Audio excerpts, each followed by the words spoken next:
الله أكبر الله أكبر الله أكبر الله أكبر.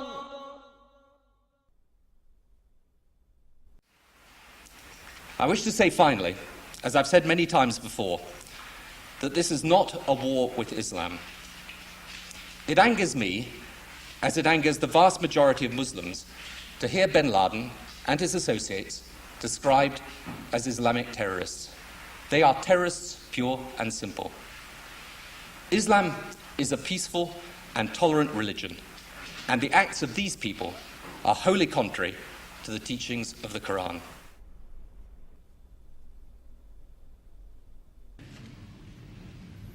I also want to speak tonight directly to Muslims throughout the world. We respect your faith. It's practiced freely by many millions of Americans and by millions more in countries that America counts as friends. Its teachings are good and peaceful, and those who commit evil in the name of Allah blaspheme the name of Allah. The terrorists...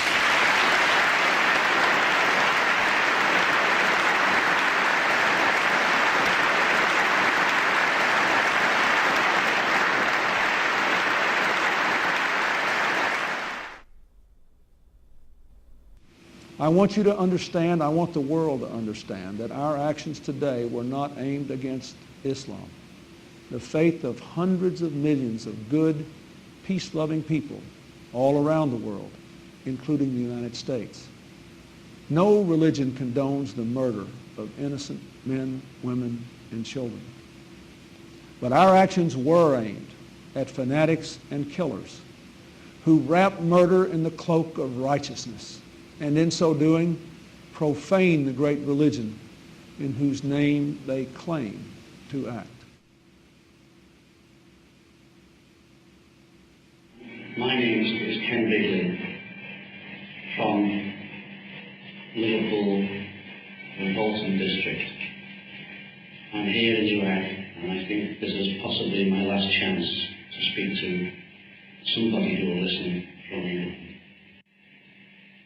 I need you to be compassionate, as you've always said you were, and help me. I don't want to die.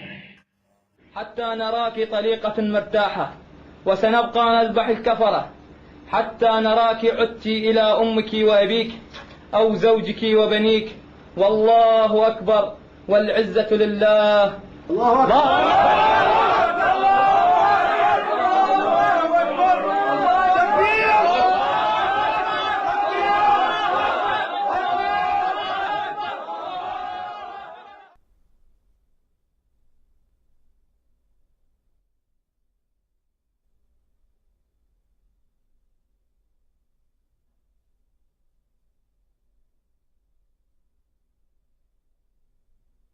The tendency of Western political leaders to deny the connection between Orthodox Islamic mainstream and terrorist violence is replicated in the universities and the media.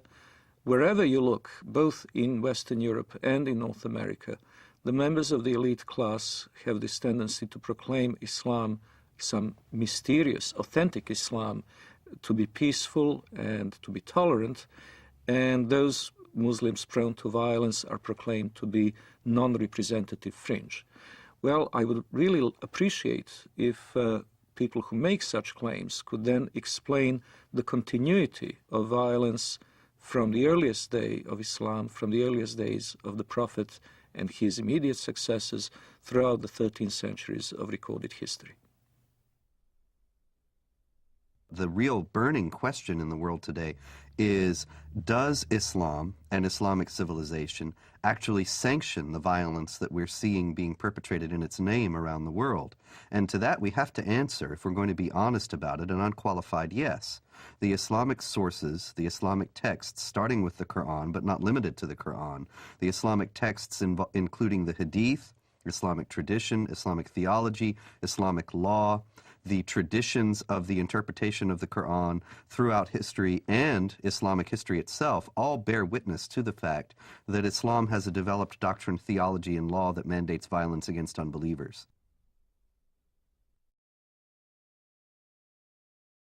The origins are, of course, in the Muslim desire to impose all over the world the only religion, the only just religion, which is Islam, and the suppression of all other religions in order to establish the rule of Allah over the whole earth. This is a religious duty which binds the whole community and which the Muslim community is obliged to impose, because they are obliged to obey the order of Allah, and this is the desire of Allah as expressed in the Quranic revelation.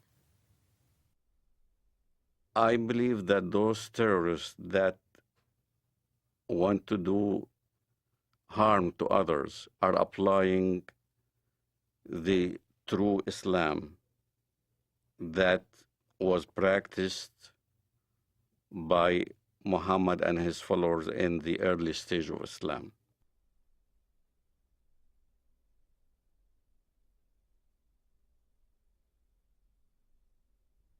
In Islamic theology, the Prophet Muhammad is considered al-insan al-kamil, which is the perfect man. He is the model par excellence to be imitated. He is the person that the more a Muslim is like him, the better off he is. So the Prophet Muhammad is revered today in the Islamic world as the primary model of human behavior. Well, when Muhammad, the Prophet of Islam, wiped out all the Jews from Saudi Arabia, there was 3 tribes, Banu Nadir, Banu Qurayda, Banu Qaynuqa. We were proudly studying this in school as Muhammad, the Prophet of Islam, ordered the beheading of the Jews of Banu Qurayda and the women being taken as concubines. As soon as a child had pubic hair, he was beheaded. So the Jewish population was either extradited or beheaded. The story of Rabbi Qanina is a well-known documented story in Islam. Rabbi Qanina was tortured by the order of the Prophet of Islam himself. His eyes were put out.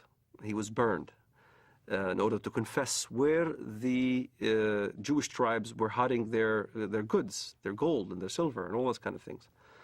And this is right from the Hadith. This inspired us as Palestinians, inspired us on fighting jihad against the Jews in Palestine. Authoritative Islamic History, The Life of Muhammad, Sirat Rasulullah, by Muhammad bin Ishaq, edited by Abdul Malik bin Hisham, translated by Professor Alfred Guillaume. Then the Qurayza tribe surrendered, and the apostle confined them in Medina. Then the apostle went out to the market of Medina and dug trenches in it. Then he sent for them and struck off their heads in those trenches as they were brought out to him in batches.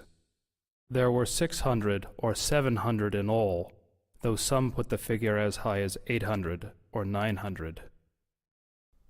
Another example, maybe even more chilling, of the deleterious influence that Muhammad's example has upon the Islamic world was exemplified recently by an Egyptian leader of a radical Muslim party who wrote just recently that he couldn't believe that the beheadings in Iraq were being protested by Muslims. Weren't they aware that the Prophet Muhammad himself beheaded between 600 and 900 men personally, members of the Jewish Qurayza tribe in Arabia, after he had defeated them? Didn't they realize that if the Prophet did it, then this was the proper way to behave? And so the Mujahideen in Iraq, who are beheading people, are simply obeying the example of the Prophet. Now we can see then that since the Prophet Muhammad himself participated in many battles and raids, and did indeed perpetrate these beheadings, he ordered the assassination of several of his political opponents, and he behaved in general like a typical 7th century warlord. The problem is that when this is transferred to 21st century behavior, 21st century contexts of behavior, then what you get are terrorists. The Quran occupies a place that has no parallel in Western civilization.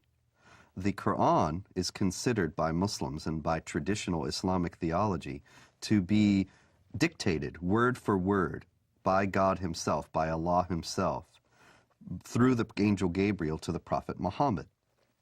As a result, every word of it is the words of God himself. Every word of the Quran, unless it is canceled by another section of the Quran itself, is valid for all time and cannot be questioned, cannot be reformed, cannot be changed within an Islamic context. This means that moderate Muslims, peaceful Muslims, if they are sincere, have to reject entirely Quranic literalism. But to do so puts them outside the sphere of anything that has been considered Orthodox Islam throughout history, because to do so is to reject the very basic premise of Islam, that this is a book that is dictated by God and is a perfect copy of a perfect book, the al-Kitab, the mother of the book that has existed forever with Allah in heaven.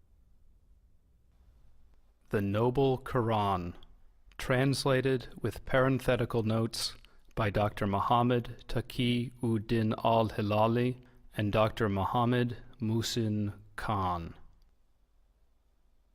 Surah 98, verse 6.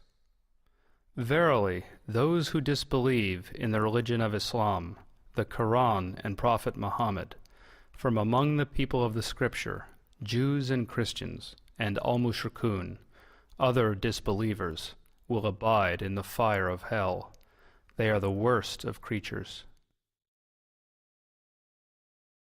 So the Quran is simply a set of direct commandments or else narratives, descriptions, sometimes very distorted descriptions of Judaism and Christianity. Because of the normative nature of those commandments, the second important body for Islamic jurisprudence and for Islamic polity is the tradition of the Prophet, the Hadith. Now, the Hadith are absolutely necessary to make any sense of the Quran, because Allah addresses Muhammad in the Quran and they talk about incidents in Muhammad's life, but they don't fill in the narrative details. So you have to go to the Hadith, the traditions of the Prophet Muhammad, in order to understand what's being said in the Quran and why. The Hadith are many, many volumes of traditions of the Prophet. Various Muslim scholars, beginning in the 8th century, which is some considerable time after the life of the Prophet Muhammad, who died in 632, they started to collect these traditions and to try, through various means, to winnow out the authentic ones from the inauthentic. From an Islamic standpoint, if something that Muhammad said or did is recorded in one of those books, then it has authority second only to the Quran. And in those books, there is a great deal that illuminates what the Quran says and how it is applicable to Muslims in the present. Authoritative traditions of the Prophet Muhammad, the Hadiths of Sahih al-Bukhari, translated with parenthetical notes by Dr. Muhammad Muhsin Khan. Volume 4, Book 52, Hadith number 53. The Prophet said, "Nobody who dies and finds good from Allah in the hereafter would wish to come back to this world even if he were given the whole world and whatever is in it. except the martyr who, on seeing the superiority of martyrdom, would like to come back to the world and get killed again in Allah's cause. The Prophet said, "A single endeavor of fighting in Allah's cause, in the afternoon or in the forenoon, is better than all the world and whatever is in it." Since there is no sense of natural morality in Islam, you have to go into either the Quran or the Hadith to find out what is allowed and what is not allowed. And in those books, we have very clear instructions from the Prophet Muhammad that it is the responsibility of Muslims to meet the unbelievers on the battlefield, to invite them either to accept Islam or to accept second-class dhimmi status in the Islamic State. And if they refuse both of those, then to wage war against them. Fight against those who believe not in Allah, nor in the last day, nor forbid that which has been forbidden by Allah and His Messenger. And fight against those who acknowledge not the religion of truth, Islam, among the people of the Scripture, Jews and Christians, until they pay the jizya, the poll tax, with willing submission, and feel themselves subdued. The Quran is broken down into two sections. One is called Makkiyah, which means what was inspired to Muhammad, the Prophet of Islam, in Mecca. And one is called Madaniyah, what was inspired to the Prophet of Islam in Medina or Yathrib. In Mecca, you find much of the peaceful verses. Muhammad used to live with the Jewish community and the Christian community in peace and harmony. So there was many verses in the Quran that even the Muslims used to worship in the direction of prayer towards Jerusalem. They saw many elements of a unity between the Jewish and the Christian and the Muslim faith. There are indeed some verses in the Quran that could be called peaceful and tolerant, notably the injunction against compulsion in religion. Those verses almost invariably date back to the beginnings of Muhammad's prophetic career in his native city of Mecca, where he was powerless, where he was only beginning to attract followers. Only few relatives and friends accepted the religion at that time. And he had many foes. So the revelations of that time were very peaceful. Well, it all changes with the establishment of Muhammad's theocratic statelet in the city of Medina. He becomes a warlord, he becomes the head of a totalitarian state, he becomes very rich, very powerful, and very intolerant. And then many of these early verses, in fact, get abrogated. In Surah 2, verse 106 of the Quran, it says, or Allah says, I should say, that if we abrogate, we being Allah, abrogate a verse, then we'll give you one that's better. Whatever a verse, revelation, do we abrogate or cause to be forgotten, we bring a better one or similar to it. Know you not that Allah is able to do all things? This is the basis, the foundation of the Quranic doctrine of nasikh, which is abrogation. And it is the idea that when there are verses that are contradictory or appear to be contradictory in the Quran, the one that is revealed later chronologically is better, as Allah has promised, and cancels the earlier one. Now the violence started. Now you had to weigh between peaceful verses and non-peaceful verses. So the edict was that these were made null and void. It is indeed a very curious concept for a non-Muslim to accept the notion that God may change his mind about a topic and may issue one injunction in AD 614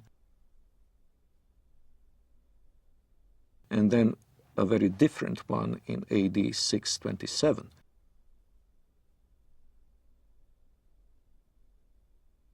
But this is indeed what has happened in Islam. It's very important to understand that the Quran is not arranged chronologically. It's arranged simply on the basis of the longest chapter to the shortest.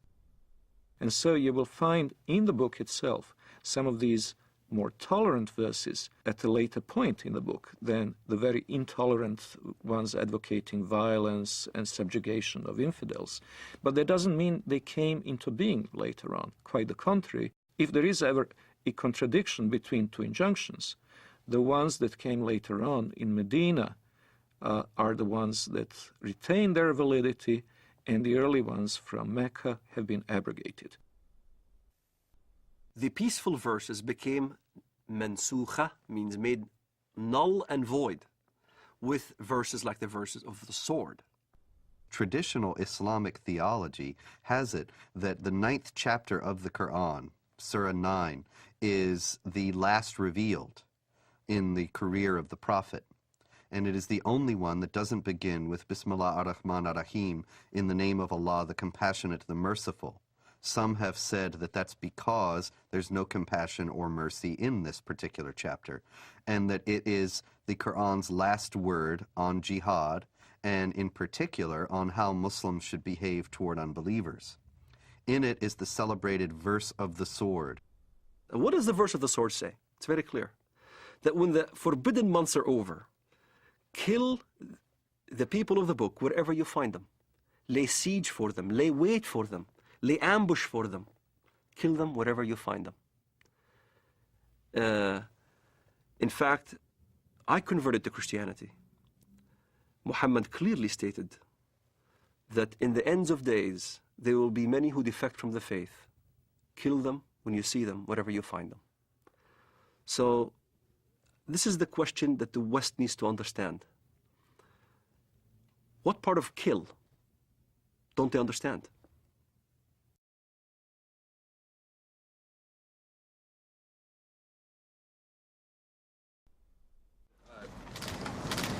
You said that the President reiterated the message of tolerance and the importance that this is not a campaign against Islam or Arab nations generally. Has it been communicated to the administration from those nations, from that part of the world that you've been talking to recently, that is a highly critical thing for the President to do, not just once, but over and over and over again? If so, why? We are a country that judges people not by their religious beliefs or by their color, but by the fact that we're all Americans. So that was the first part of the message. The second part of the message is that we have a lot of friends around the world who are Muslim.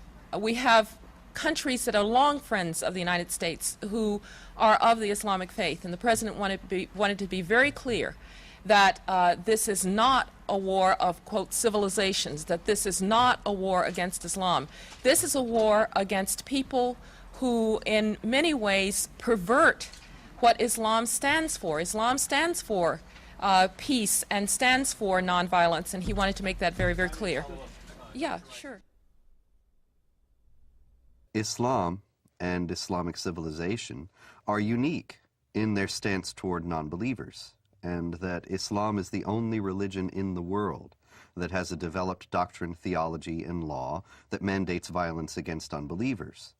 That there are peaceful Muslims, there are Muslims around the world who are moderate, who live in harmony with their non-Muslim neighbors and have no intention of ever waging war against them in any way.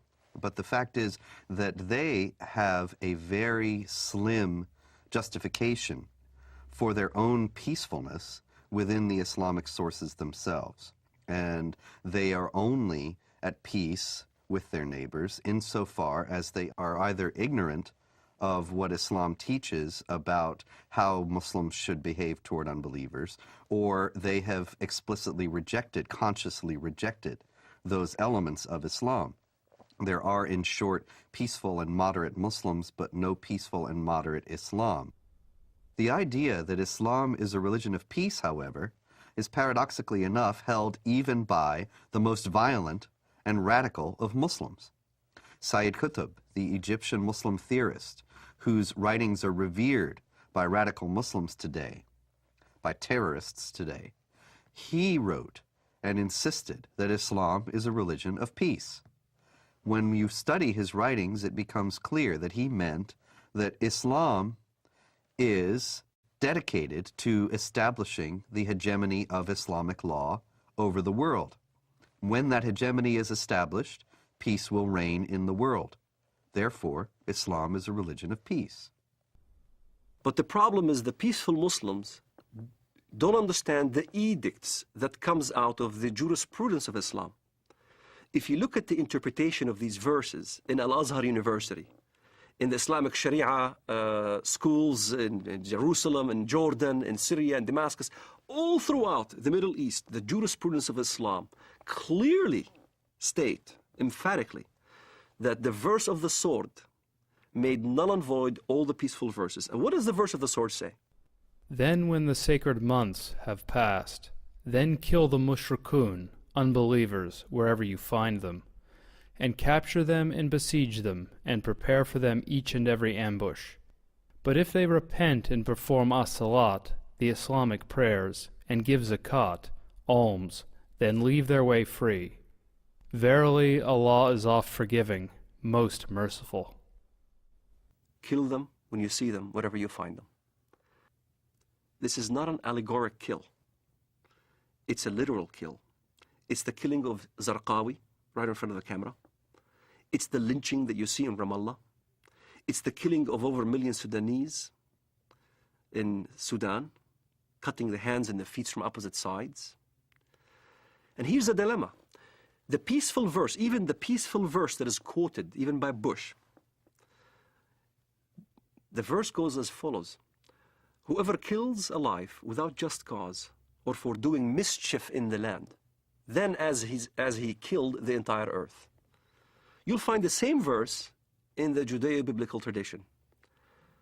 But most Westerners never skip after that verse, which makes very clear, but as those who do mischief in the land, then cut their hands and their feet from opposite sides and crucify them, literally. And that's what you see, what happened in Afghanistan. That's what you see what happened in Sudan. A huge amount of crucifixions and killings and beheadings and amputations and public assassinations. They really want to revive Islam as it used to be. This is why they call it Islamic fundamentalism. The recompense of those who wage war against Allah and His Messenger and do mischief in the land is only that they shall be killed or crucified, or their hands and their feet be cut off on the opposite sides, or be exiled from the land. That is their disgrace in this world, and a great torment is theirs in the hereafter. The Prophet cut off the hands and feet of the men belonging to the tribe of Arina, and did not cauterize their bleeding limbs till they died. There is no assurance of what is known in Christianity as salvation and assurance of being saved and guaranteeing going to heaven. However, there are certain things that can help. So if a Muslim, for instance, died while he was practicing jihad, he is supposed to go to paradise. In the Islamist thinking, the assurance of your salvation is dying as a martyr, in accordance to the verse in the Quran, وَلَا تَحْسَبَنَّ الَّذِينَ قُتِلُوا فِي سَبِيلِ اللَّهِ أَمْوَاتٌ بَلْ أَحْيَاءٌ عِنْدَ رَبِّهِمْ يُرْزَقُونَ. Do not think that the ones who die in the cause of Allah in jihad are dead, but are living. So this assures salvation. This is the calculus behind modern suicide bombing. Many people will say, modern Muslim advocates will say, that Islam forbids suicide, and this is plainly dishonest, because all the advocates, all the defenders of suicide bombing in the Islamic world start out by saying this is not suicide. This is, the intention of the person is not to kill himself. The intention of the person is to kill others, and that is sanctioned because it is Islamic jihad. And if in the process they are killed themselves, that's an unavoidable consequence of their actions, and they will be rewarded with the reward of martyrs in paradise. Quran is quite clear about the heavenly reward for a jihadist who falls fighting in the path of Allah. he will be granted instant access to paradise.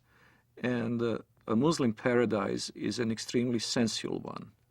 It is full of houris, black-eyed beauties that will await the martyr, and the gratification that follows is eminently unsuitable for family audience. The Quran contains no guarantee of paradise except for those who slay and are slain in the cause of Allah. Verily, Allah has purchased of the believers their lives and their properties, for the price that theirs shall be the paradise. They fight in Allah's cause, so they kill others and are killed.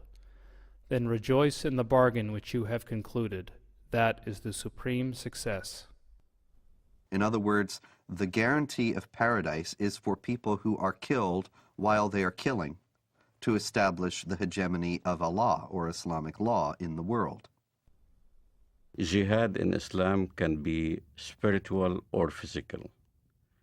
The spiritual jihad is striving to be a better Muslim.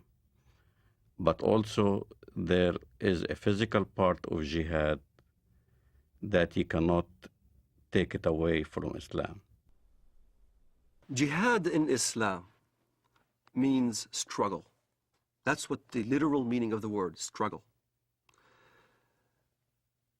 But what the West doesn't understand is that the hadith, the compilation of the traditions of the Prophet Muhammad of Islam, there's almost about 100 hadiths regarding jihad. And if you look at every single one of them has the sword, war, or a military effort. And in the end of the expedition, jihad expedition, he said, now I resort to the jihad within, the jihad that is within, the self-struggle. And as a matter of fact, I had this dialogue with an Islamist one time. He says, Walid, come on, tell the West that jihad means struggle. I said, yes, it does mean self-struggle. You're right. Jihad does mean self-struggle. But so does Mein Kampf. Mein Kampf means my struggle. In the same fashion, the Islamists look at jihad. It is a very dangerous element of the Islamic teaching because this instant gratification through martyrdom is an attractive concept. And by the way, when the so-called martyr operation is carried out by Hamas, what is announced from the minarets of mosques is not the death of so-and-so who carried out the attack, but the wedding of so-and-so to the houris. In other words, they immediately make the implication that far from having to cry over his disappearance, over the end of his physical life, his parents should be happy and celebrate and throw a party because their son is now being not only transported into heaven, but greeted there with these voluptuous beauties. Shaheed, the word shaheed, means witness. To witness, to testify. To testify there is no God but Allah and Muhammad is his messenger. And you die as a shaheed for that cause. You're a witness. You're considered a witness, a martyr. And a martyr becomes glorified. Your family will glorify you after you die.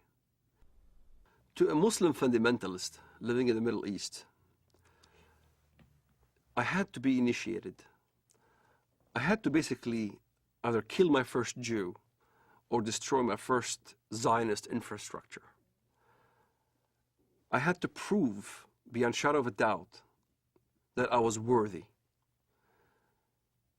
And there are ample amount of students, teenagers, men, who are willing to die as suicide martyrs, or willing to put explosives. The martyr application is filled. There are many applicants. There's not enough bombs to fulfill the applicants. And to get on one of those missions, indeed you must have been chosen. You must have been really good. You must have been violent enough. You must have been going out on every demonstration in the streets of Jerusalem or Bethlehem or our village. You must have shown yourself worthy of a greater operation. So when I explain what I've done and people have seen me in the community and I was worthy, I ended up in prison, I was of course recruited. And I remember Mr. Mahmoud al-Mughrabi. He was proud to have planted 15 bombs, killed many Israelis. And he was being bailed out by a Jewish Israeli lawyer. He was back right in the street.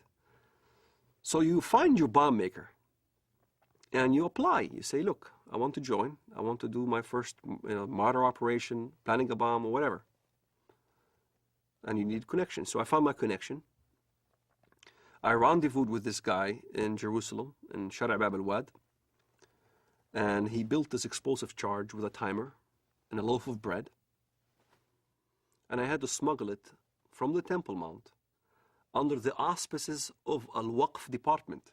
Al-Waqf police is the Islamic police appointed by the government to watch over the holy sites. Them knowingly that I had explosive charges smuggled me so I can escape from the checkpoints. There, I carried my explosive charge from Jerusalem to Bank Leumi Israel in Bethlehem. I was supposed to put the explosive charge at 6 p.m. exactly.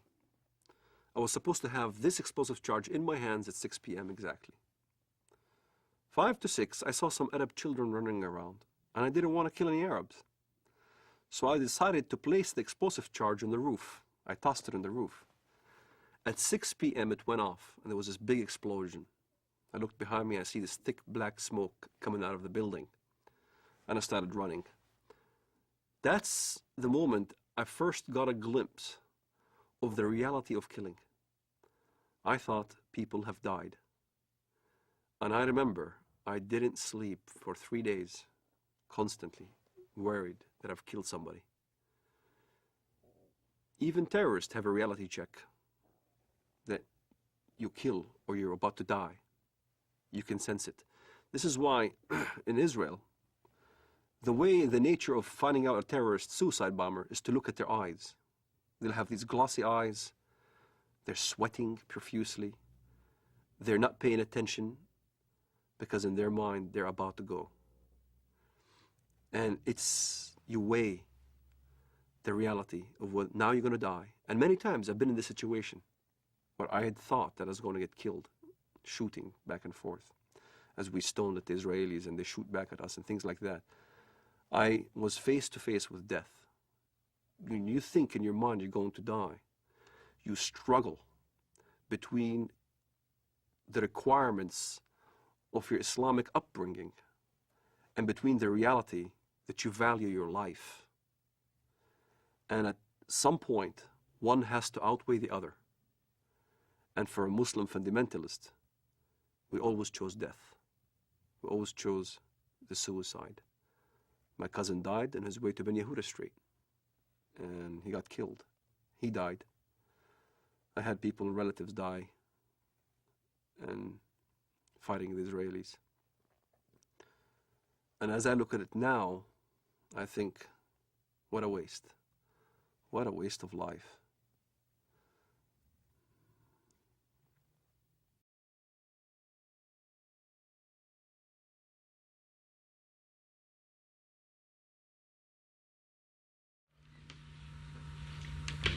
Okay, and then we say goodbye and shake hands. Okay?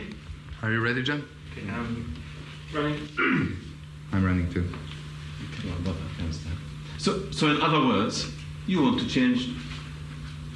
In other words, who gives you the right to change or topple a government in another country? It shouldn't be us that puts together the new government. It should be the people of Afghanistan, inside Afghanistan and those that have had to flee from Afghanistan. And I think that's the right way to do it. Now, can I say I've enjoyed very much doing this interview with you, and I think that whatever differences there are between us, it's important we carry on with this dialogue. Maybe one of the problems that arises out of all this is there's been insufficient dialogue between the Arab world and the West, between Islam and between people of other faiths. And I hope that we can establish a proper dialogue And maybe that would be some good that could emerge out of the terrible events of the 11th of September. Some personal question, Mr. Blair, at the end. I know you have so many meetings and people are waiting outside. I've read, I think, in the Times that you read about Islam. What do you know about Islam?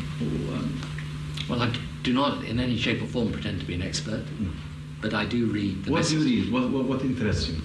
I read the message of the Quran insofar as it can be translated, and I read about Islam, and I enjoy doing that. And I think there's, I've learned things about the Quran that I never knew before, and I think a lot of Christians would be interested. That's one of the reasons I say to you, it would be good if out of this we had some more dialogue and some more faith. And the reason I have to leave you now is because I'm going to meet some religious leaders, both Muslim and Christian and Jewish, upstairs in order to discuss with them how we can bring the faiths closer together. So, shukran lal jazeera. Shukran, Mr. Blair. What did you say in Arabic? Shukran lal jazeera. Shukran jazeera. Thank you very much. Islam understands its earthly mission to be to extend the law of Allah over the world by force. Now, this is distinct from extending the religion by force. Muslims often indignantly deny that Islam was spread by the sword, as the old expression goes, and that anybody is ever forced to convert to Islam.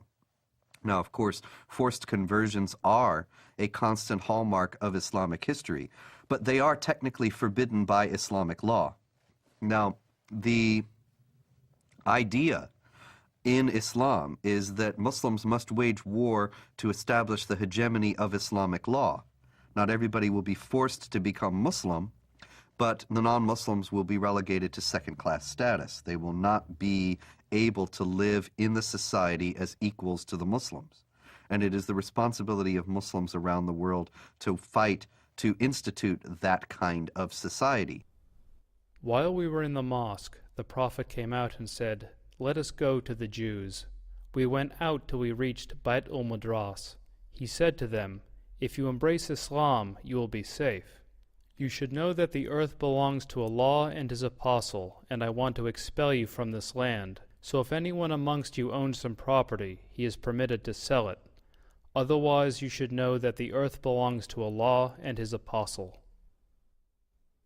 The Muslims see the extension of jihad as a war liberating the infidels from their infidelity and a privilege for them to enter in the religion of Islam and to abandon their wrong belief. So jihad is seen as a favor which is given to the infidel population in order to change their ways and convert to the true religion, Islam. It is not for a prophet that he should have prisoners of war and free them with ransom until he had made a great slaughter among his enemies in the land. You desire the good of this world, the money of ransom for freeing the captives, but Allah desires for you the hereafter, and Allah is Almighty, All-Wise. In the Muslim thinking, in the Muslim Sharia, the way the world is depicted is in two houses. It's called Dar al-Islam or Dar al-Harb, the house of Islam or the house of war. So the whole world is under these two houses. If you're not a Muslim, you're under the house of war. Yet in the West, the apologists, Islamic apologists would say, no, that's not accurate. It is the house of peace and the house of Islam. And in fact, that's not accurate. If you look at the hadith and if you look at what comes from the highest jurisprudence in the Middle East, that's what is being taught. يعني أنا لدي طفل من الآن أعده للشهادة إما شهادتي أنا أو هو فأقول له أن الله عز وجل قد جعل هنالك جنة واسعة فيها ما لا عين رأت ولا أذن سمعت ولا خطر على قلب بشر. فهو بيسألني يعني إذا أنا عملت عملية وفجرت نفسي هل إلي يعني ربنا عز وجل بيعطيني اللي بدي اياه، بيعطيني سيارات، بيعطيني بارودة اطخ فيها، بيعطيني العاب. قلت له كل ما تطلب. وهل هذا أي حصل؟ شيء تطلبه هذا فعلا حصل. وهل حصل بينك وبين ابنك يعني؟ هذا فعلا حصل. نعرف حقيقة لو نمسك الميكروفون مع بعض ودنا نعرف ما هي الإجابة الصحيحة لهذا الطفل عندما يسأل أين أبي أو أين أمي وقد قام كلاهما أو أحدهما في عملية استشهادية. والله الإجابة باختصار لما استشهد سعيد ما حكينا إن هذا شهيد. نعم. ولا تحسبن الذين قتلوا في سبيل الله أمواتا بل أحياء عند ربهم يرزقون. نعم. وسكتنا الأولاد. ولما أجت التلفزيون أظن أبو ظبي نعم. أو غيره قلنا لهم إحنا مستعدين نقدم أولادنا الأربعة. نعم. فطلع هذا الصغير قال وأنا ليش لا؟ وأنا أتمنى أن أكون شهيدا في سبيل الله وأن أقتل عددا من اليهود والكفار الذين أشركوا بالله ورسوله واتبعوا دينا غير لم يشرعه الله ولم يذكر في القرآن الكريم. نعم. وأنا عمري 12 سنة. ما شاء الله. وأحفظ القرآن الكريم. ما شاء الله. الله يحفظك ويجعلك مجاهد إن شاء الله في سبيل الله. Now, the infidel population are seeing this war as a genocidal war, since as it is described in the Muslim historians of jihad, as well as extremely numerous Christian sources, this war was conducted as in great ferocity. Whole cities were given up to massacres. Entire populations were deported in slavery or massacred. The companion of the Prophet and the second Caliph, Umar, sent the Muslims to the great countries to fight the pagans. When we reached the land of the enemy, the representative of Khosrau, Persia, came out with 40,000 warriors. And an interpreter got up saying, "Let one of you talk to me." Al-Mughira replied, "Our Prophet, the messenger of our Lord, has ordered us to fight you till you worship Allah alone or give jizya, tribute. And our Prophet has informed us that our Lord says, 'Whoever amongst us is killed, martyred, shall go to paradise to lead such a luxurious life as he has never seen, and whoever amongst us remains alive shall become your master.'" There have been, in fact, two big waves of jihad. The Arab waves, which started in the 7th century, and in the course of 1 century only, has Islamized a huge territory, mainly Christian territory, from Portugal till Armenia.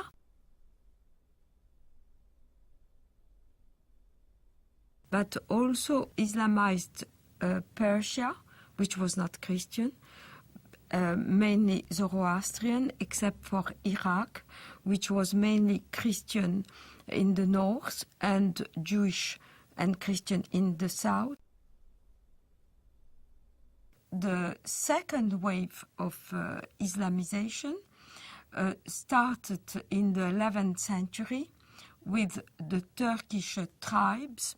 So all these regions of Eastern Europe, Greece, Anatolia, which is now Turkey, but was the seat of the Christian Byzantine Empire, and Serbia, Bulgaria, Romania were integrated into the Dar el-Islam, which is the land of Islam. So all the countries around the Mediterranean, which once have been Christian, became the Islamic Empire. This Turkish wave lasted from the 11th century till the 17th century, where the Turkish army were stopped at the gate of Vienna in 1683.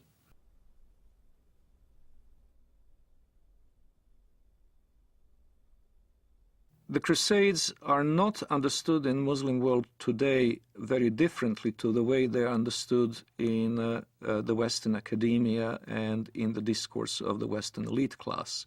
Both talk of the Crusades as an aggressive war of conquest by Christian Europe against peaceful, innocent Muslims.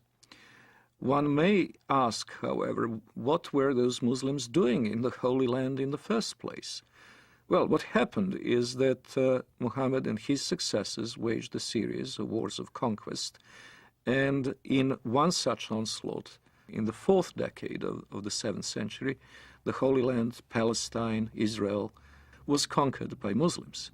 And so when Seljuk Turks started interfering with the ability of Christian pilgrims to go to the Holy Land, to go to Jerusalem, and when their physical safety was no longer guaranteed, the Western Christians acted not only as reconquerors of a land that had been once theirs, they also acted as, quite rightly one might say, protectors of their holy places.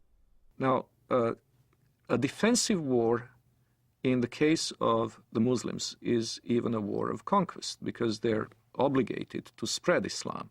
But a land which had once been Muslim, in particular, must be reconquered, and the jihad is the rightful name of that war of reconquest. So they could never accept the Crusader states in Antiochia and Jerusalem because they were Dar-ul Harb reinstated into Darul Islam. And this is a contemporary aspect of the Israeli-Palestinian conflict, of which many Westerners are not fully aware. Exactly the same psychology that prompted Saladin and others to fight the Crusaders is now motivating Hamas. In both cases, it is not only a matter of the nationalistic desire of Arabs to expel European or Jewish settlers, it is also the Quranic obligation of all good Muslims to make sure that the land once ruled by Muslims will be reverted to their rule.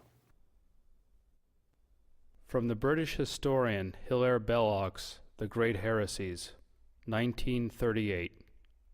It has always seemed to me possible, and even probable, that there would be a resurrection of Islam, and that our sons or our grandsons would see the renewal of that tremendous struggle between the Christian culture and what has been for more than 1,000 years its greatest opponent. The suggestion that Islam may re-arise sounds fantastic, but this is only because men are always powerfully affected by the immediate past. One might say that they are blinded by it. But not so very long ago, less than 100 years before the Declaration of Independence, Vienna was almost taken, and only saved by the Christian army under the command of the King of Poland, on a date that ought to be among the most famous in history. September 11th, 1683.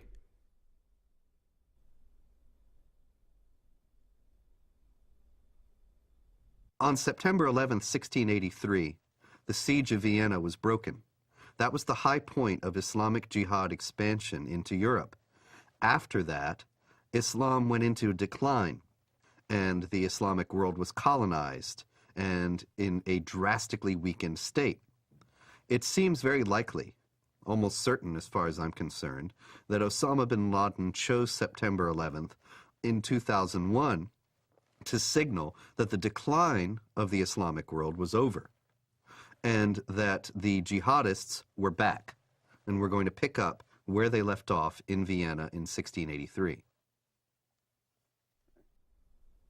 If we look at the tectonic plates between Islamic world and non-Islamic world today, we notice something very interesting, that even very diverse Muslim societies, which cannot be easily branded under one civilizational label, have something in common, and it is the tendency to be in conflict with their neighbors. If we look at the extreme southeastern outreach of Islam, we see East Timor, where Indonesian Muslims slaughtered a third of the population of this former Portuguese colony, who are, by the way, Roman Catholics. In southern Philippines, we see an extremely violent Islamic rebellion, which has been simmering and becoming more or less violent for years. In Indonesia itself, we had religious conflict in the Spice Islands, where the beleaguered Christian minority is in danger of extinction. We have very active Islamic movements, both in Thailand and in China, in Xinjiang. In the Indian subcontinent, the history is tragic indeed. That's where the Holocaust, the Hindu Holocaust, took place in medieval times, a little-known episode in the history of Islam in the Western world, but the one that left a deep traumatic mark on the people of the region, and where the conflict is still latently present in the province of Kashmir. In Africa, there is the constant war in Sudan, which finally has gained some prominence in the Western decision-making circles, but which has been going on for 20 years. And it's impossible to estimate the number of lives it has claimed, but it certainly goes into many hundreds of thousands. There is the constant instability in Nigeria between the resurgent central and northern states, which are increasingly pressurizing the government in Lagos into accepting Sharia law as the law of the land in those provinces. And of course there is Mauritania, where Muslims constantly battle non-Muslim southerners. Then there is of course the Caucasus, Chechnya. And in Europe itself we have the conflict in the former Yugoslavia between the Bosnian Muslims and Serbs and Croats respectively, and the conflict between the Albanians and the Serbs, Albanians and the Macedonians, and quite possibly before too long, Albanians and Greeks. So if we eliminate these conflicts, if we eliminate from the equation Chechnya, the Balkans, Sudan, the world is a pretty peaceful place.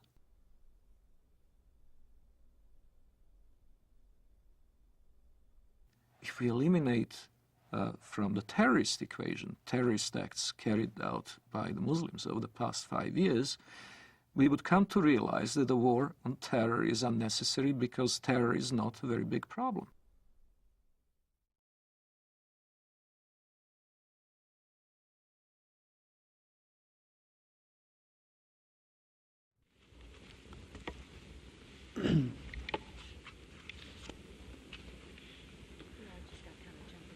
Madam President. Senator from Nevada. I've been on the floor before speaking about Islam and what a great religion it is. I've said before, and I repeat, that my wife's primary physicians are two members of the Islamic faith, her internist and the person that has performed surgery on her. I know them well, been in their homes, socialized with them, talked about very serious things with them. We've helped each other with family problems. I've been to the new mosque with them in Las Vegas. They're wonderful people with great families. And I've come to realize that Islam is a good religion. It's a good way of life. People have a good health code as their religion dictates. And they have great spiritual values as their religion dictates. And it's too bad that there are some people, misdirected people around the world, trying to take away from this very fine religion. I believe that they cannot give this religion a bad name. I think that the power of this religion and the power of the people in this religion will overcome these evil people who are using this fine religion to do bad things to innocent people. Islam is a religion and a political system that dictates that one must carry out warfare against unbelievers until they either convert or submit. And this is the justification that the terrorists around the world are using for what they're doing. And that justification is based on core elements of Islamic tradition. That being the case, it's very difficult for moderate Muslims, peaceful Muslims, to stand up within the Islamic community and to say this is not part of Islam. They only do so out of conscious deception, intending to mislead Westerners in accord with the Islamic doctrine of taqiyya or religious deception, or they do so on the basis of simply being unaware of what Islam actually teaches. The Prophet said, "War is deceit." Lying, generally speaking, is not allowed in Islam. But unlike other religions, there are certain situations where a Muslim can lie, and that would be acceptable, even encouraged. This concept called al-taqiyya. Al-taqiyya means prevention. So a Muslim is allowed to lie to prevent harm that may come to him or to Islam. When one is under pressure, one may lie in order to protect the religion. This is taught in the Quran, chapter 3, verse 28, chapter 16, verse 106.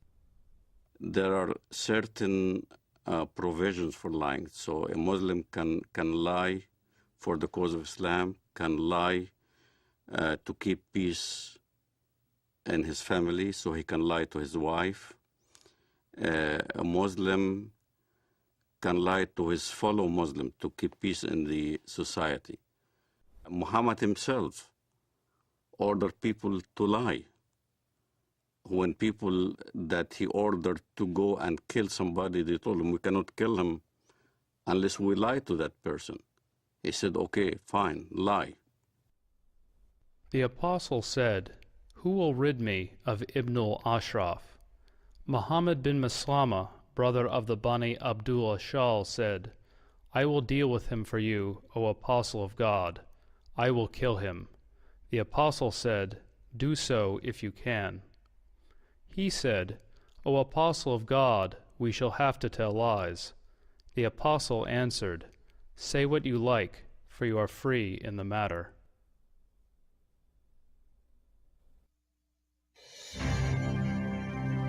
America is a land of diversity and service. I'm an African American. My forefathers overcame the trials of slavery. I am Native American. I am a journalist, wife, and mother. I'm of European heritage. One of my ancestors was a member of the Continental Congress. I'm Hispanic American. I've been a Girl Scout since I was 6 years old, and now I'm a troop leader. I served in our nation's armed forces, as have many of my relatives. My father served 2 tours of duty in Vietnam. Another fought for freedom at Gettysburg. 2 of my uncles fought for our country in the Korean War. And I am an American Muslim. And I am an American Muslim. And I am an American Muslim. I am an American Muslim.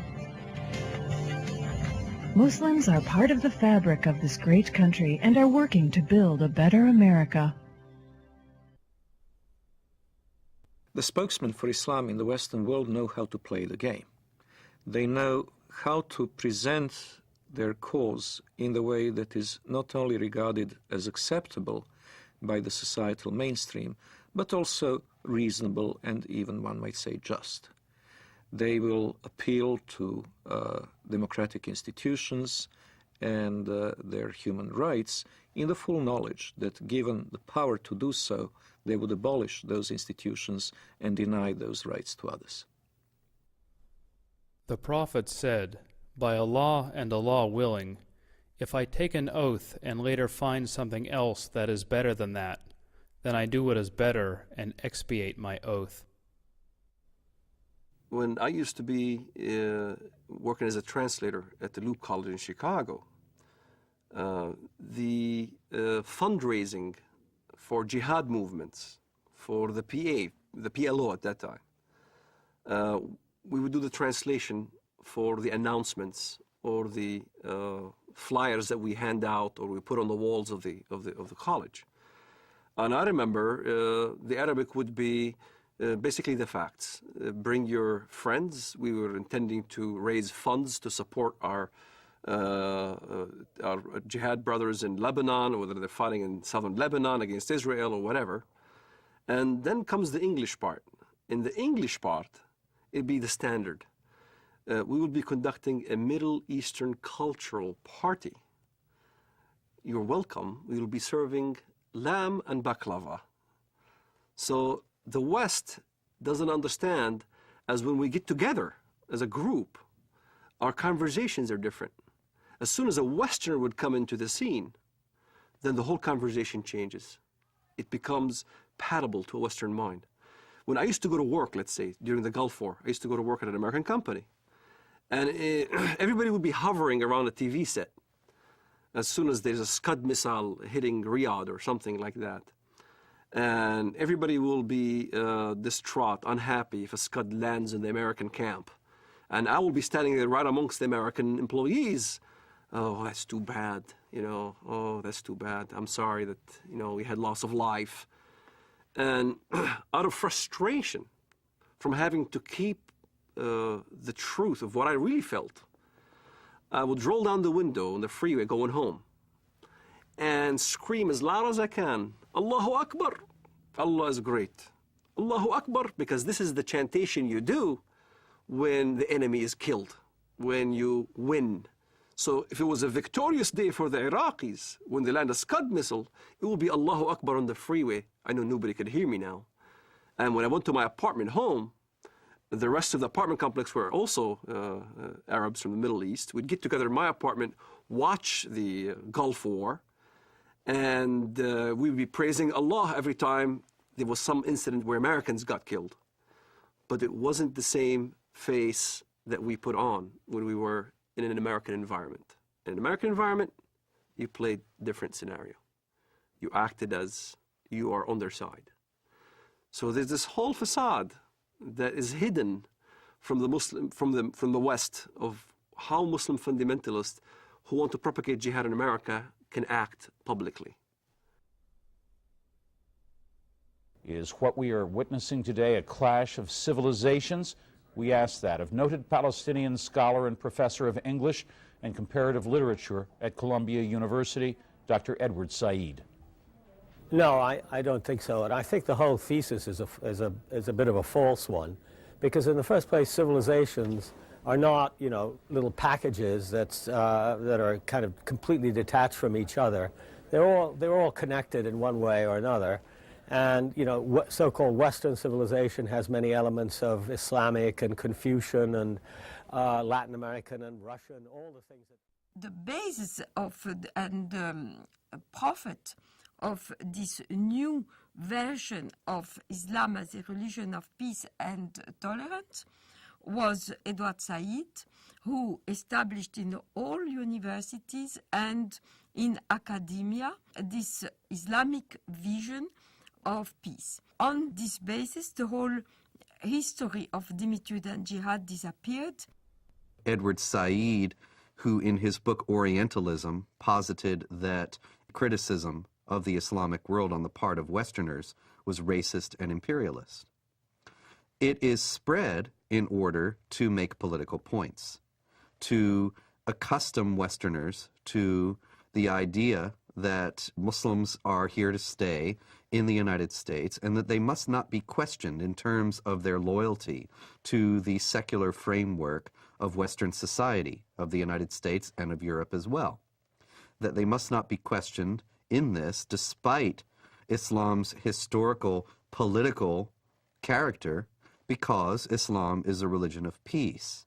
And this fiction has become so entrenched in American public discourse as to be practically beyond question, such that anybody who does question it is immediately branded as a racist, a hate monger, a bigot.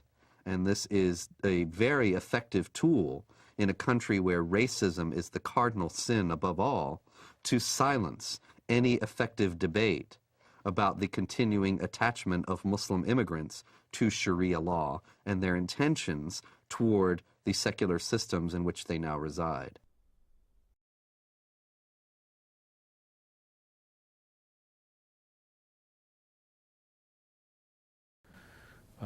Is that this is not a clash against Islam or Arabs.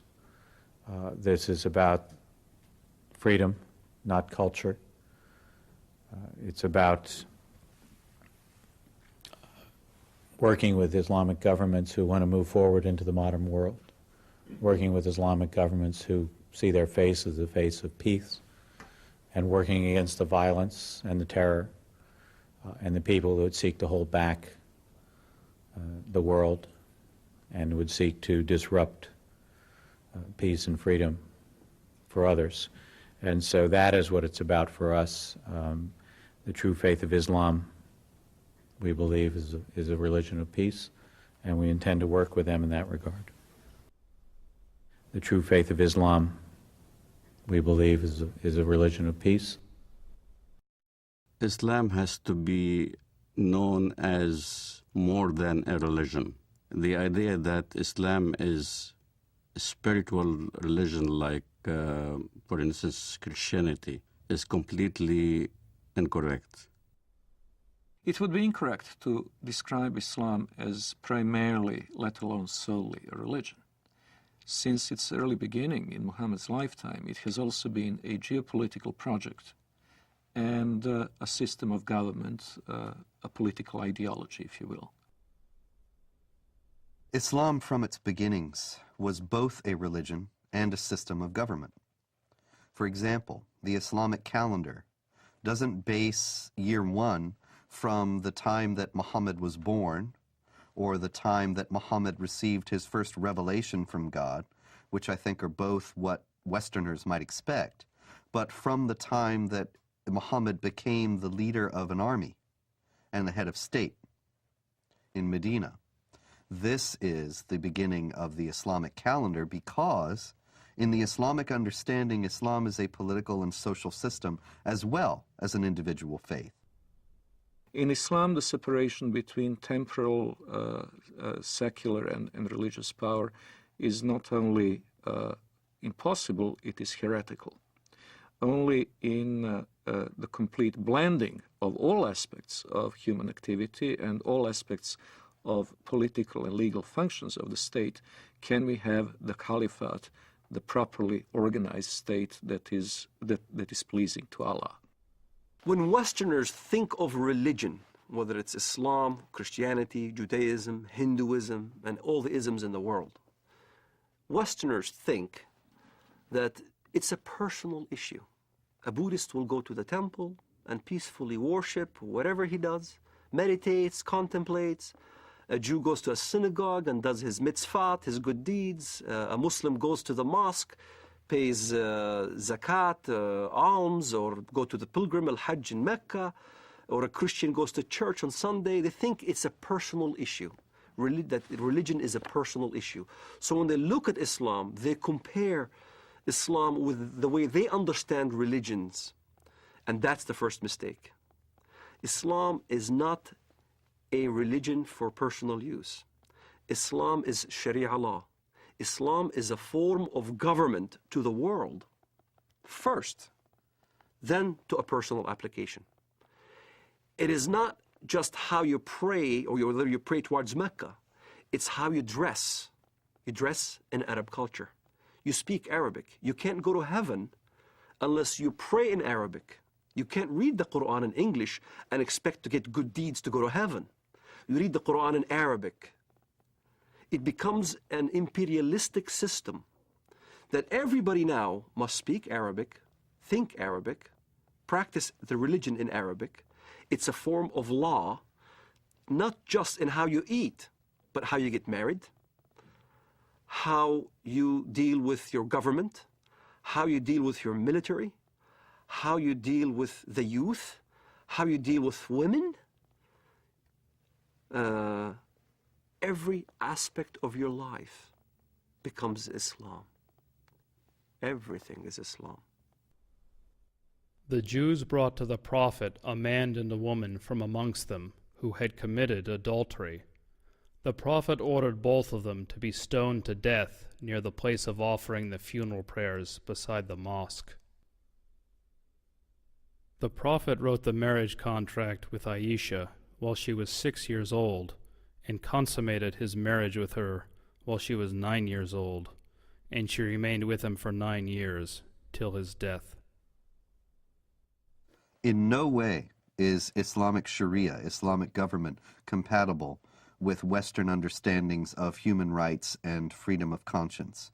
Traditional Islam forbids conversion from Islam, forbids anyone to leave Islam. There's no way out. And it forbids Muslims and non-Muslims to live as equals in society. It mandates the second-class status of non-Muslims, forbidding them to hold authority over Muslims, forbidding them to hold certain jobs as a result. It even mandated in history that houses of worship of Jews and Christians were neither to be built or repaired, making the communities relegated to a perpetual state of decline. O you who believe, take not the Jews and the Christians as awliya, friends, protectors, helpers. They are but awliya to one another. And if any amongst you takes them as awliya, then surely he is one of them. It is not possible for a non-Muslim living in a Muslim society to invoke his civil rights and human rights that would be independent or separate from the Sharia concept. He is expected to submit to Sharia willingly, and if he accepts his dhimmitude, the position of a dhimmi, he will be a protected person. A protected person is someone who is, in fact, a willing subordinate to the Muslim overlords. We saluted the Prophet as he stood praying, and he came out to us, and we told him that we had killed God's enemy. He spat upon our comrades' wounds, and both he and we returned to our families.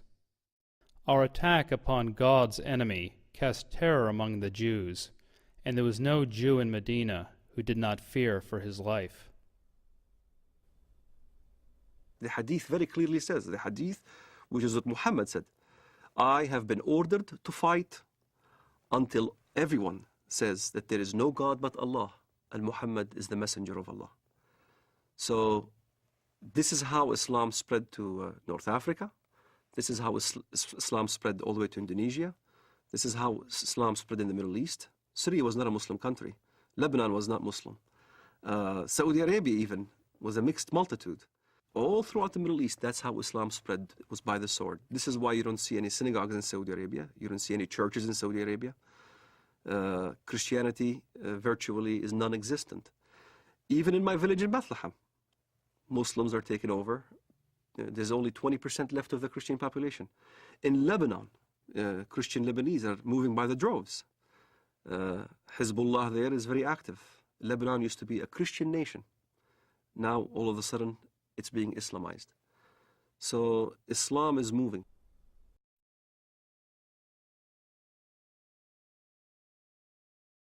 There is no God but Allah. There is no God but Allah. Muhammad is his messenger. Muhammad is his messenger. La ilaha illallah. La ilaha illallah. Jihad fi sabilillah. Jihad fi sabilillah. Follow the Quran. Follow the Quran.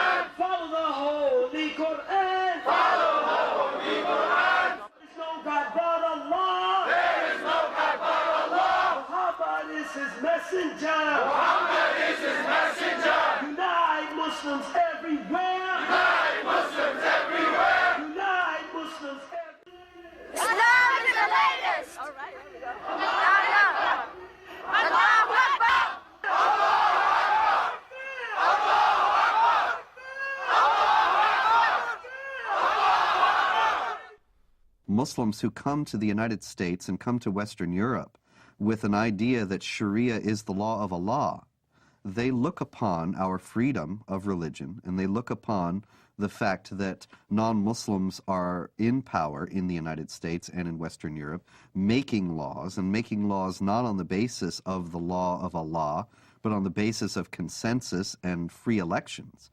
They look upon all that as a manifestation of jahiliyyah, or unbelief, the pre-Islamic period of ignorance, as the times in any nation's history before it became Muslim is referred to. So that you have Pakistan and Iran and so on, they refer to the period of their history before they became Muslim as the period of jahiliyyah.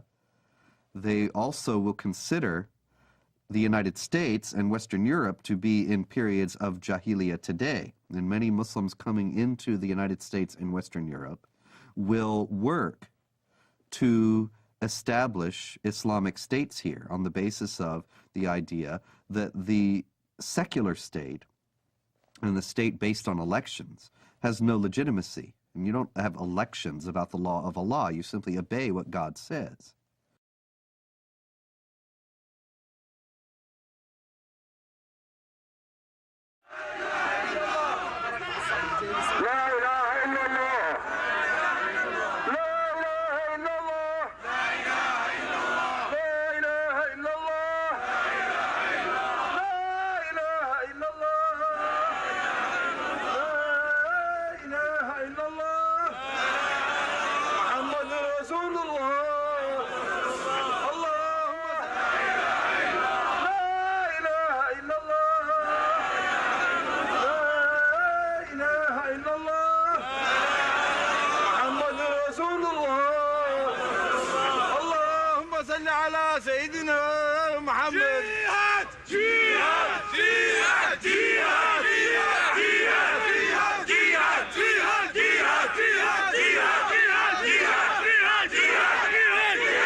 For the whole West to realize Islam is the truth. As a matter of time, Islam going to be implemented, and the giant of Islam and the giant of the Islamic State is going to rise up again, and it's going to be a fact. And it's going to be a true fact in reality. Look, the Muslims in Egypt, they go for Islamic State. Look in Bilad al-Haramain, jihad for the sake to establish the Quran. Look in Iraq, look in Afghanistan, in Uzbekistan, in Pakistan, even in Europe, people calling La ilaha illallah, Muhammad Rasulullah. It's a matter of time. It's a matter of time the Sharia will be implemented, and the Muslim Ummah will be united.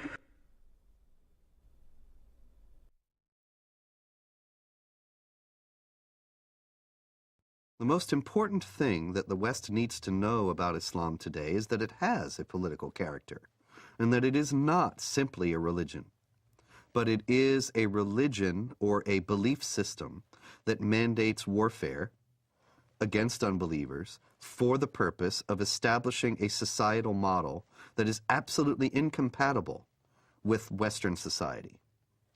Americans need to know this. Western Europeans need to know this, because Muslims are coming into Western countries while holding these beliefs and intending to act upon them.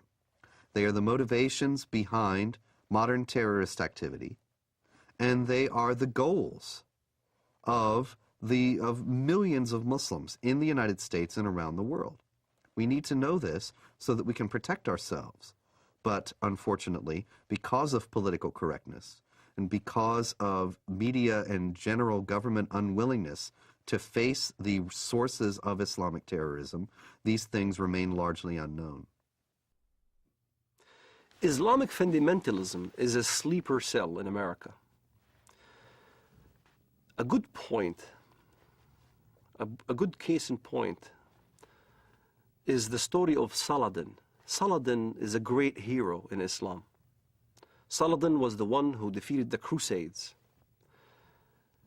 There was a treaty that's supposed to be happening between the Crusades and Saladin, and the story goes as follows. The Arab mediator came to Saladin and said, the Quran says that if they concede to peace, then concede to it, which means that if the enemy wants peace, let's have peace, which is a verse you can find directly in the Quran. And Saladin responded with a great answer when he stated to the guy, you are an Arab and I'm a Kurd. You should know the Quran better than I. Don't forget, the Quran also says, why should we concede for peace when we have the upper hand? So you find both verses in the Quran. Peace, you concede to peace when you are the weaker party. This is why you hear the term hudna. Hudna is a peace treaty, ceasefire. In Iraq, Sadr asked for hudna because he knew he can't defeat Americans. You have hudnas all over when the enemy is stronger than you are. But as soon as you gain strength, then you don't concede for peace. This is why the face of Islamic fundamentalism in the West has a facade that Islam is a peaceful religion, because they are waiting to have more Islamic immigrants, they're waiting to increase in number, waiting to increase in political power, and once they do, then look out. You'll see the real face of Islamic fundamentalism here in America. سيارة مفخخة بقافلة أمريكية، ويظهر الشريط أحد الأشخاص وهو يقوم بتفخيخ حافلة صغيرة بعدد من القذائف الصاروخية. قمنا بتفخيخ هذه السيارة لاعتراض رتل الأمريكي، ونقسم بالله العظيم أن غايتنا هم جنود الكفر والاحتلال، ولا نريد من وراء ذلك أن نؤذي مدنيا، لأن دم المسلم أغلى ما يكون عندنا.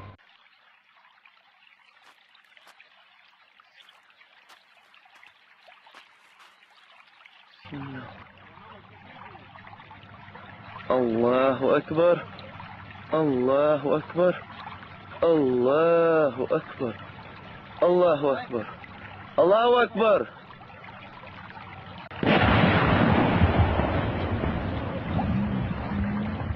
الله أكبر الله أكبر.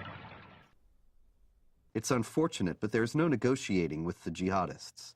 There is no striking a deal with them. Islamic law is very clear on that, and here once again is an example. We need to take Islam seriously. Islamic law does not allow for treaties. It does not allow for negotiated settlements between Muslim states and non-Muslim states.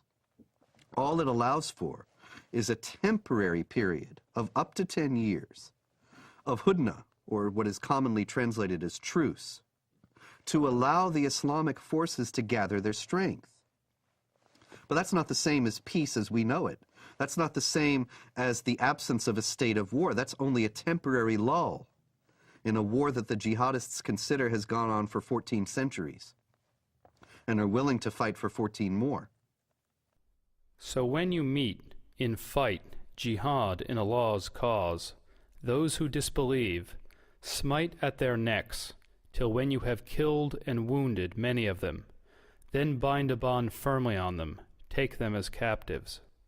Thus you are ordered by Allah to continue in carrying out jihad against the disbelievers till they embrace Islam, are saved from the punishment in the hellfire, or at least come under your protection. But if it had been Allah's will, He Himself could certainly have punished them without you. But He lets you fight in order to test you, some with others. But those who are killed in the way of Allah, He will never let their deeds be lost. In Islamic thinking, the world is divided into the house of Islam, where Islamic polity has been established, where Allah rules supreme, and the house of war, which is the rest of the world. This dichotomy is reminiscent of other totalitarian ideologies, and most explicitly communism. Both communism and Islam seek the end of history in this world. The end of history will come when either the whole of our planet becomes Dar ul-Islam, or else when the proletarian revolution brings the avant-garde of the working class to power all over the world, which will be the end of state, the end of money, and the end of class oppression. In both cases, it is possible to have a period of truce. It is possible to have what would be called in modern parlance peaceful coexistence. But that peaceful coexistence is a tactical ploy and not a permanent solution. Allah's apostle said, I have been ordered to fight with the people till they say, none has the right to be worshipped but Allah. If we consider that if only we changed our policies toward Israel, and if only we changed our policies toward Iraq, or changed our policies toward something else, if only we hadn't taken out the Mossadegh regime in Iran in 1953, and other things people have said to me, these ideas are ridiculous. They're based on a fundamental misunderstanding of the motives and goals of the jihadists. This is not a conflict that was created with the creation of the State of Israel, or a conflict that was created when American armies went into Iraq. The global jihad has gone on without interruption, without significant interruption, since the 7th century. And it only declined in force and activity at periods when the Islamic world was too weak to prosecute it. The question now that we have to ask ourselves is, do we want to preserve our Judeo-Christian values and our own civilization, or do we choose to go toward a dimitude, an enlarged dimitude in Europe, which will engulf the whole of Europe? Maybe not America, but America will be isolated because it will have to deal in geopolitics with the Islamized demi-Europe.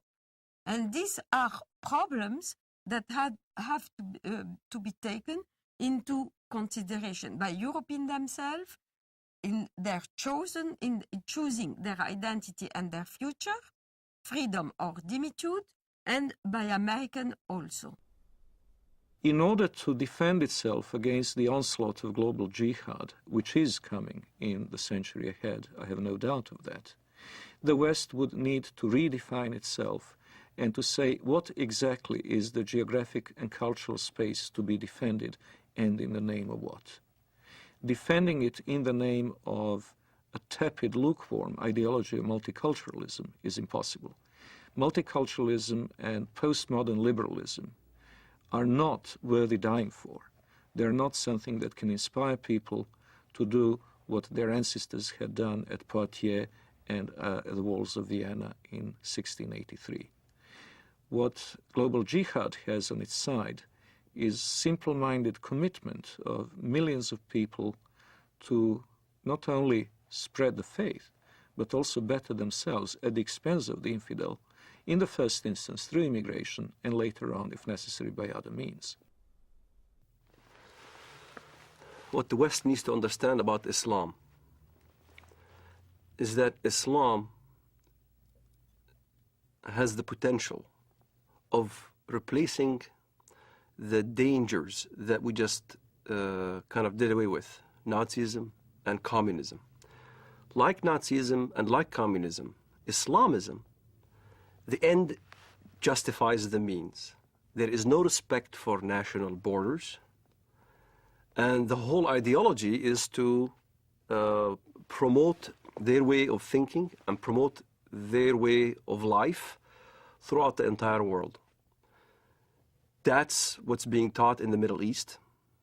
That's what's coming out from all the jurisprudence in Al-Azhar in Saudi Arabia and all throughout the Muslim world, is that Islam will conquer and will continue to conquer until it triumphs, until everybody in the world says there's no God but Allah and Muhammad is his prophet. أنصحكم لله يا أمريكا ويا بريطانيا ويا أنتم من قال الله في حقكم قد غضب الله عليكم اليهود يا أبناء القردة والخنازير يا من لا تكون فتنة في الأرض إلا وأنتم عود ثقابها. كلما أوقدوا نارا للفتنة أطفأها الله، أطفأ الله نوركم وأطفأ الله نيرانكم، ولكننا نحن الرجال الذين انتجبنا الله وأرادنا الله فجعلنا أولي البأس الشديد لقطاف رؤوسكم الأينعت وظهرت وطغت وتجبرت فإنا قاطفوها بإذن الله. The peculiarity of Islam has to be faced, and it has to be faced frankly and openly. Unlike others, and I am again saying this in the full knowledge that it will offend some Western ears, unlike the Hindus, unlike the Confucians, unlike the animists of sub-Saharan Africa, the Muslims have inherent tendency to expand and to convert the rest of the world not only to their religion, but to their outlook and to their legal and moral system. They will not state this openly while they're in a minority in the countries to which they immigrate, but we have seen this time and over again throughout history.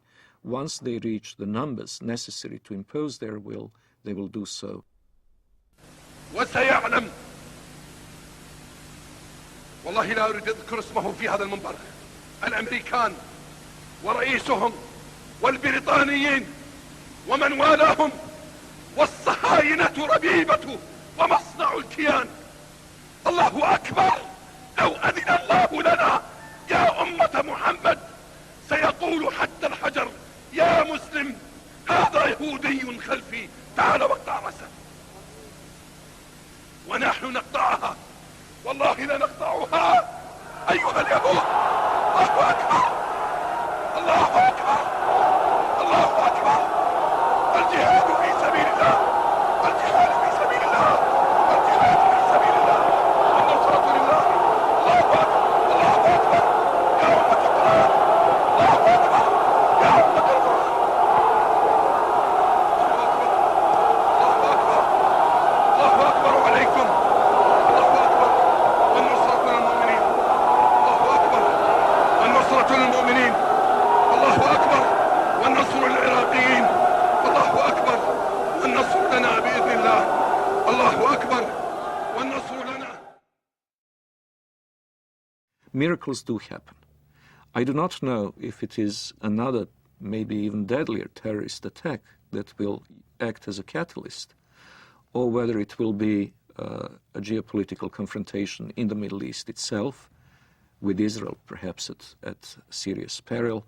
But I do hope and trust that a jolt will bring back into the minds and hearts of Westerners the awareness of the need to stand up and be counted.